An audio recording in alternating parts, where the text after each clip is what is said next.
Nouvel audio donc pour revenir sur la mécanique d'autoprotection perverse et illégitime, et je dirais même d'auto-immunisation diabolique des personnes perverses narcissiques,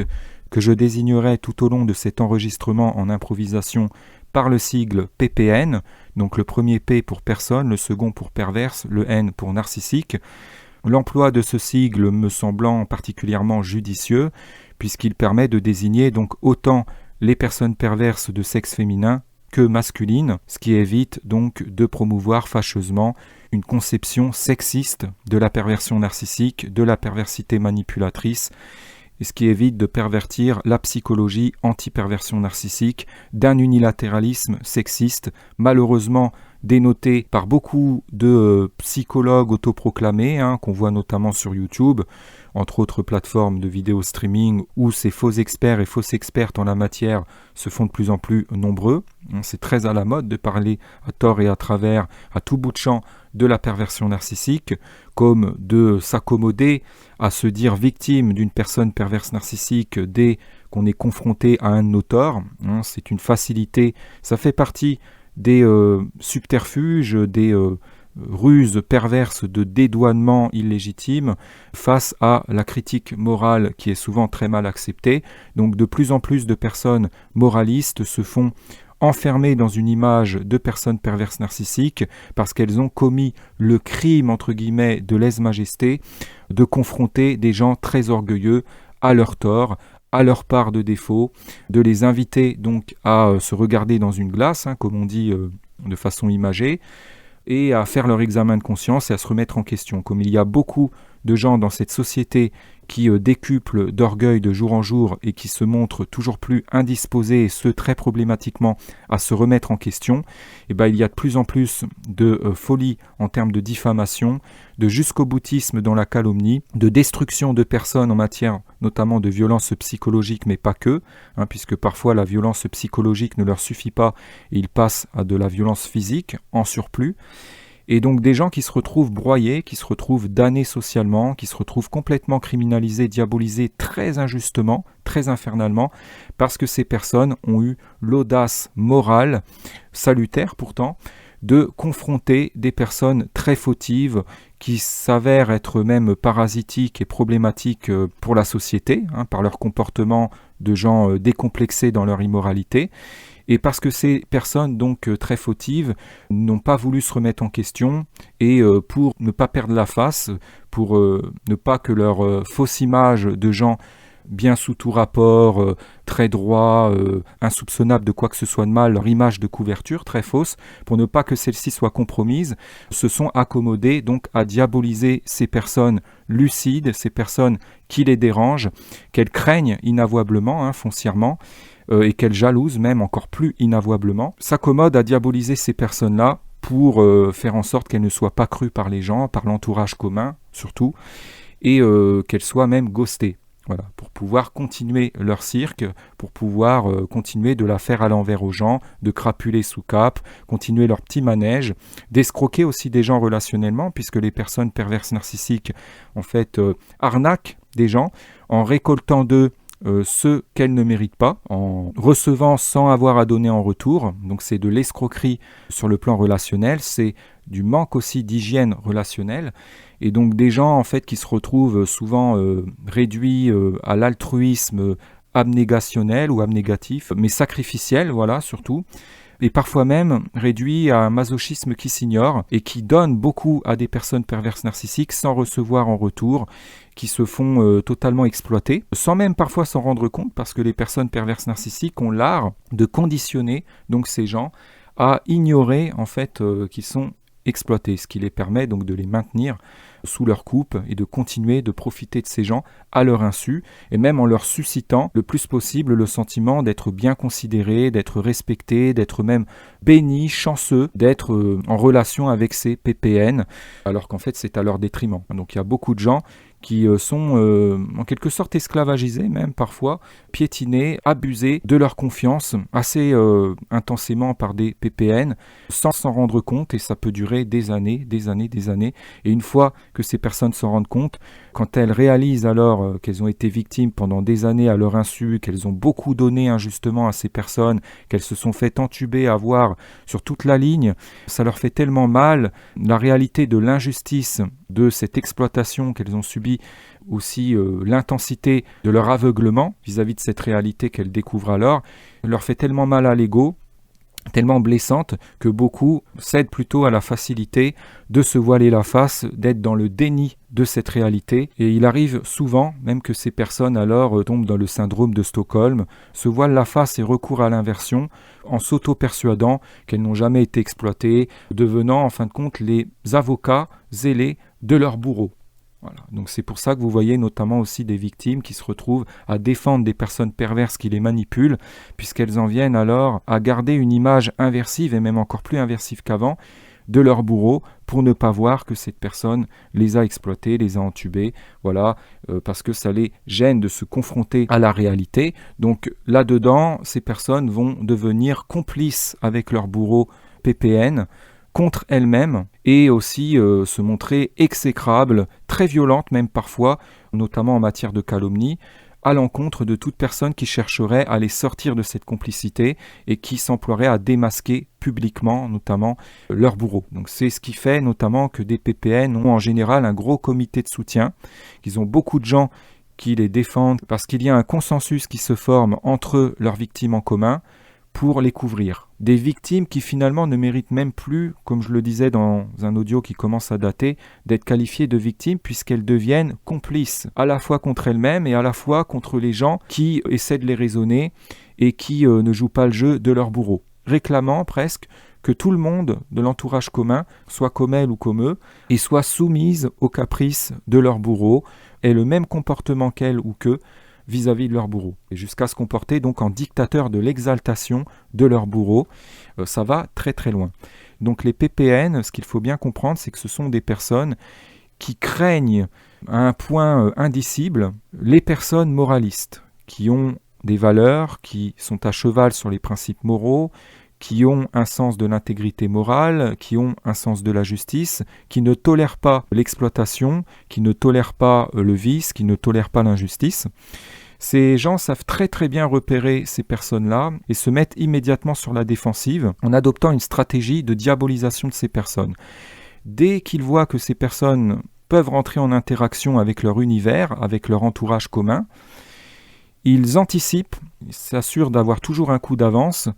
et conditionnent l'entourage commun à haïr ces personnes, à les voir comme des gens méprisables, à les voir comme la lie de l'humanité, comme ce qu'il y a de plus détestable, comme l'incarnation du mal sur terre. Donc ils vont faire feu de tout bois, parfois même très subtilement, pour ne pas se faire griller, pour ne pas que ces personnes voient leur manège, parce que si ces personnes, qu'elles prennent alors pour cible, se rendent compte de leurs manœuvres perverses de manipulation, elles vont s'en défendre. Et donc, ça risque d'être déjoué et leur plan risque de tomber à l'eau. Donc, qu'est-ce que ces PPN font ? Elles calomnient en tapinois, si je puis dire, très subtilement, les personnes morales qu'elles craignent, qui peuvent potentiellement les démasquer publiquement, parce qu'elles savent que ces gens ont une lucidité, que ce sont des gens assez courageux, qui ne prennent pas sur eux, qui disent la vérité et qui ont une certaine habileté à démasquer des gens. Donc par crainte d'être démasqués, de voir leur image de couverture être compromise sérieusement, les PPN conditionnent subrepticement, implicitement, insoupçonnablement l'entourage commun à être méfiant vis-à-vis de ces personnes moralistes, à les voir comme des mythomanes, comme des diffamateurs, pour s'assurer que ces gens rejettent inconditionnellement tout ce que va dire donc la personne moraliste au sujet de ces PPN. Et donc ça fait partie de la mécanique d'autoprotection perverse et illégitime, comme je le disais tout à l'heure, d'immunisation malsaine de ces PPN pour se rassurer en s'assurant que l'entourage commun rejettera en bloc et même agressivement tout ce que pourront dire donc ces gens moralistes de vrai à leur sujet, s'assurant même alors que l'entourage commun soit même offensif, violent à l'encontre de ces gens, qu'il les écrase et donc même déléguant à l'entourage commun la prédation en quelque sorte, parfois seulement en violence psychologique, mais parfois aussi en violence physique, avec un effet de meute, à l'encontre donc de ces personnes moralistes. Ce qui permet donc aux personnes PPN de rester derrière et de ne pas être incriminables, puisque alors ces personnes vont dire « mais ce n'est pas nous ». Ce sont les gens qui eux-mêmes s'en sont pris à cette personne parce que cette personne est vraiment détestable, vont-ils et vont-elles dire. Donc c'est très pervers parce que du coup, ils passent par l'entremise de gens pour faire leur coup, ce qui leur permet toujours de se dédouaner. Et il est très dur alors de remonter à la source, de remonter donc à la personne perverse narcissique qui est à l'origine de rumeurs calomnieuses, à l'origine de tout ce qui est de nature à porter atteinte à la réputation et à l'honneur de personnes moralistes qui les dérangent, et qu'elle s'emploie à faire passer pour des personnes intrinsèquement et objectivement détestables, qui étaient déjà détestables avant même qu'elles fassent ce travail de calomnie à leur encontre, en prétendant que ce seraient les gens qui verraient par eux-mêmes sa détestabilité. Et après, ces personnes vont feindre l'honnêteté en disant « Regardez, si tous ces gens sont contre cette personne, c'est qu'il y a une raison, c'est qu'elle est vraiment haïssable ». Voyez la perversité de la manœuvre. Et alors, tout ce que la personne moraliste, alors incriminée, alors calomniée, contre qui ces PPN ont monté la majorité, tout ce que cette personne va dire dans le cadre de sa légitime défense, pour démentir les mensonges qui pèsent sur elle, qui ont été répandus à son sujet, va être interprété comme de la mauvaise foi, comme de la rage, comme caractéristique d'une inassumation de ses torts. Et alors, les PPN inversent totalement les rôles. Et si la personne moraliste a la lucidité suffisante pour voir ce qui se trame et identifier la source du mal qui lui est infligé alors, et qu'elle dénonce que ce sont des personnes perverses narcissiques qui sont à l'origine de ça, avant même qu'elle ouvre la bouche pour le dénoncer publiquement, elle est déjà préjugée, perçue comme une personne qui diffame, qui pratiquerait l'inversion accusatoire. Parce que les PPN alors usurpent la posture victimaire, la posture de victime d'inversion accusatoire, alors que ce sont elles qui infligent l'inversion accusatoire. C'est là où c'est d'une infernalité particulièrement atroce, c'est que plus vous prouvez que ce sont des praticiens de l'inversion, notamment de l'inversion accusatoire, de l'inversion des rôles, des réalités, des valeurs, etc., et plus vous vous retrouvez accusé d'être l'inversionniste, d'être la personne qui inverse tout. Il y a une récursivité en la matière, en termes d'inversion accusatoire, qui est assez invivable alors, et le but étant alors de vous pousser à péter un câble pour feindre alors encore plus de justification de ce qui est dit à votre sujet, en utilisant alors votre pétage de câble ou vos énervements, avec le phénomène du « je te tiens salaud », donc ces PPN vont être à l'affût, au taquet alors, pour surveiller le moindre de vos petits gestes, le moindre de vos agissements, et vont au quart de tour réagir au moindre de vos petits faux pas, ils vont le surligner, inciter les gens à faire focus dessus pour souligner ça comme étant une preuve supplémentaire que c'est vous qui avez un problème, que c'est vous qui êtes pas net dans l'affaire, qui avez beaucoup de choses à vous reprocher, etc., etc. Pendant ce temps-là, ces PPN continuent de crapuler, décuplent d'immoralité, continuent de semer l'injustice, continuent d'offenser d'autres gens, vont encore plus loin dans l'inversion, dans la perversité, continuent leur petit manège en toute impunité, puisqu'alors elles se font passer pour les gens qui seraient injustes d'incriminer, qui seraient injustes de soupçonner de quoi que ce soit de mal, en mettant tout ce qui est dit sur eux de vrai, tout ce qui est fait pour les dénoncer, tout reproche qui leur est fait sur le coup d'une mauvaise foi ou d'un complot qui serait ourdi par la personne qu'ils ont diffamée. Voilà, en prétendant que ce serait encore un coup de cette personne contre eux, par rage, par acharnement contre eux. De plus en plus, ces PPN se disent alors harcelés. C'est ça qui est assez phénoménal, c'est que on ne peut plus aujourd'hui leur faire le moindre reproche, surtout s'il est justifié, sans passer sur le champ pour de vilains harceleurs, pour des haters, pour des trolls, pour des gens de mauvaise foi, pour des praticiens de l'aversion accusatoire. Alors qu'en faisant cela, en nous traitant de harceleurs et en nous faisant le procès que eux devraient se manger, en fait, en nous faisant la morale qui est valable pour eux, ce sont eux qui pratiquent l'inversion des rôles. Alors, et accusatoire notamment. C'est-à-dire qu'ils accusent d'inversion tout en commettant l'inversion. C'est assez infernal, il y a beaucoup de récursivité, je le répète là-dedans, et c'est assez déroutant. Il faut être costaud pour résister à ça et puis ne pas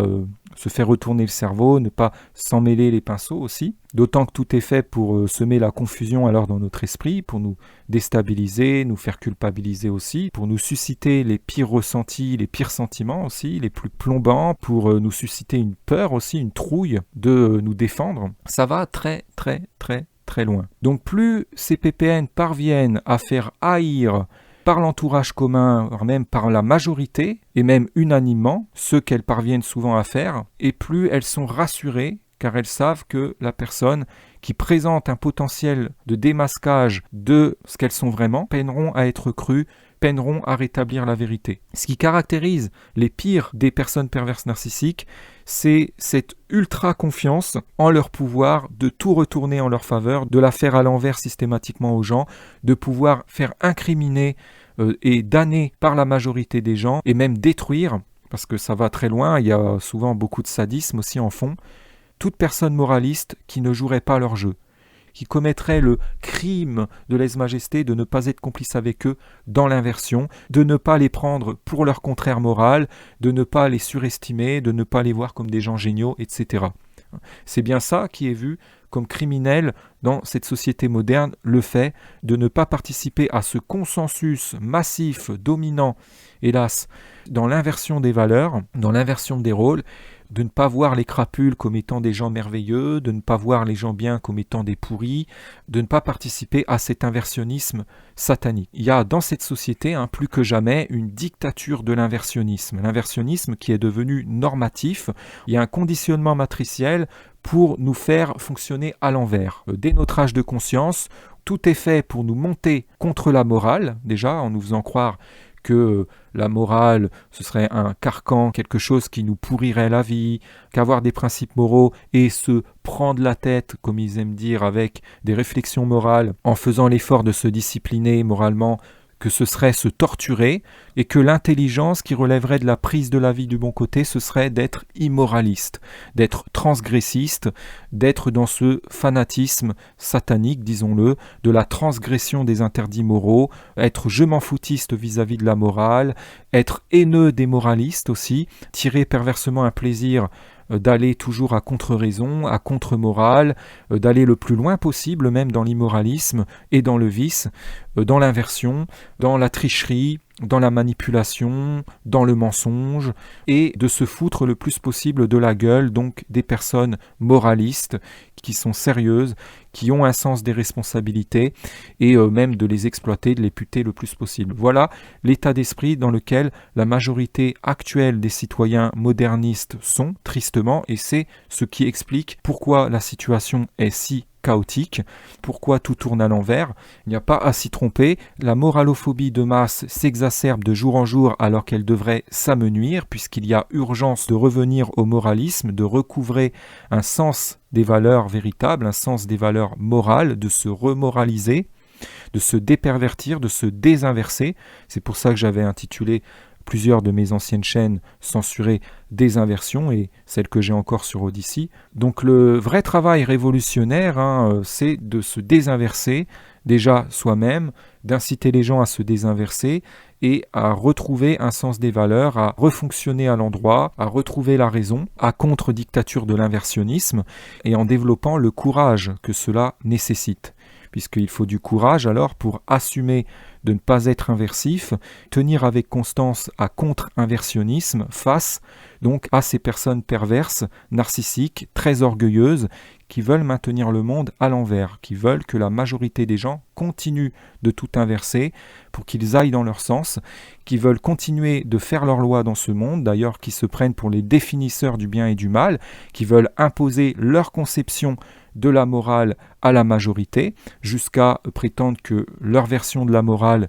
qui est une morale à l'envers en fait, serait celle de Dieu, parlant au nom de Dieu, réinventant Dieu à leur image, faisant croire que les concepts, les principes immoraux qu'ils édictent et qu'ils veulent que la majorité applique seraient ceux qui seraient prescrits par Dieu, que des envoyés de Dieu auraient confirmé que ce seraient les bons principes, etc. Ça va très loin dans la perversion de la religiosité. Des personnes perverses satanistes qui veulent que la majorité reste dans une conception subjectiviste de la morale, dans le relativisme, hein, vous savez, cette conception selon laquelle donc la morale, ça dépendrait de l'époque, ça dépendrait de l'endroit où on se trouve sur le globe, de la société dans laquelle on se trouve, la conception selon laquelle donc le bien et le mal changeraient avec le temps, qu'il n'y aurait pas de morale objective et absolue, donc tout le contraire de la vérité, pour maintenir la majorité les plus éloignée possible et même aux antipodes du réalisme moral. Le réalisme moral qui est la bête noire de ces immoralistes, de ces PPN, qui ne supportent pas que subsistent dans cette société courageusement des personnes moralistes qui sont pour la justice et qui rétablissent la vérité morale à leur niveau, avec plus ou moins de brio, et qui présentent un potentiel de démasquage des personnes perverses, des personnes d'intense duplicité, des personnes qui cachent leur jeu immoral derrière une fausse image de gens probes, même de pieux souvent. Et donc il y a une crainte très massive que ces gens moralistes parviennent à provoquer une résurgence de conscience morale au sein de la majorité, qu'elles parviennent à faire massifier le moralisme et à le faire dominer sur l'immoralisme. Donc il y a tout un conservatisme en matière de suprémacisme satanique, de suprémacisme immoral, pour maintenir la majorité de la société immoralocrate, si je puis dire, dans l'immoralocratisme, dans le démocratisme, je dirais même, hein, puisque à un certain stade, comme je l'ai dénoncé dans une précédente vidéo, ça prend la forme d'un démocratisme qui, du fait que l'immoralisme devient majoritaire, devient tristement démocratique. C'est ça qui est triste, hein, c'est que la majorité devenant intégriste en immoralisme en vient à souhaiter la démocratie, en vient à souhaiter un régime satanique avec donc une dictature du satanisme, tout en prétendant hypocritement être pour un monde meilleur, être pour un monde juste, etc. Hein, mais dès que vous leur parlez de morale, ces gens sortent les crocs, ces gens vous agressent même, hein, se montrent de plus en plus violents et fascistes dans leur immoralisme de modernistes, en prétendant que tout ce qui a trait aux valeurs morales, que tous les gens qui parlent de retour à la morale seraient des moyenâgeux, des obscurantistes, des gens allergiques au progrès, des médiocrates, des gens qui devraient retourner vivre dans une grotte ou qui seraient restés bloqués à un ancien temps révolu, puisqu'ils ont à cœur d'obsolétiser toujours plus le moralisme, d'aller toujours plus loin dans